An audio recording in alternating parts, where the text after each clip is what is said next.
Je vous le disais en titre, nous sommes le 4 janvier 2022, un premier mardi de l'année déclaré chômé férié, jour d'hommage aux martyrs de l'indépendance. La RDC commémore aujourd'hui ses victimes tombées le 4 janvier 1959. Les aspirations indépendantistes étaient dans l'air depuis quelques années, 63 ans après. Que pensent les Quinois de cette date? Je vous propose de les écouter.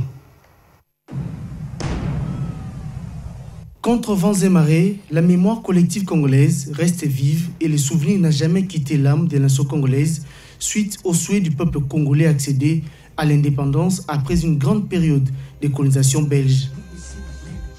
Le nombre de victimes n'étant pas toujours connu à ces jours, mais l'on parlerait de plus de 49 personnes qui auraient perdu la vie. Comme à l'accoutumée, les Congolais se souviennent de ces événements et rendent des hommages mérités aux martyrs de l'indépendance. C'est une date historique pour notre pays où les Congolais ont sacrifié leur sang, ils sont morts pour que l'indépendance soit, nous bénéficions de cette indépendance de notre pays. Oui, je me rappelle de ces événements. Je sais que c'est une date importante pour nous parce que c'est une date où le pays a été délivré entre les mains des colonisateurs.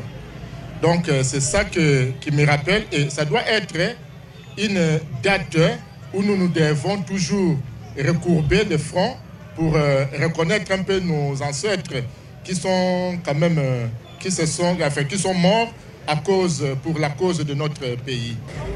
Pour la plupart des Congolais interrogés, la construction d'un monument ou d'un mémorial serait idéal à la fin de permettre à chaque citoyen congolais de pouvoir s'incliner pour saluer la mémoire de ces illustres assassinés pour l'intérêt national. Il faut que nos gouvernants puissent faire quelque chose pour que les enfants qui n'étaient pas là le 4 janvier 1959 puissent se souvenir de cette date-là. C'est très important pour qu'on puisse ériger quelque chose. De grandes personnalités qui ont péri leur vie ces jours-là. Et à toi, c'est très important qu'on puisse mettre même les statues là-bas.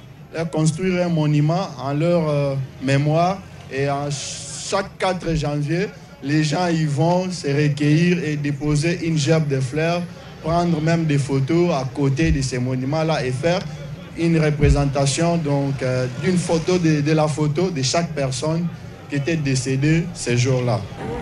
Inscrite dans les annales du pays, cette date marque à jamais un tournant décisif dans la marche vers l'indépendance de l'RDC acquise le 30 juin 1960.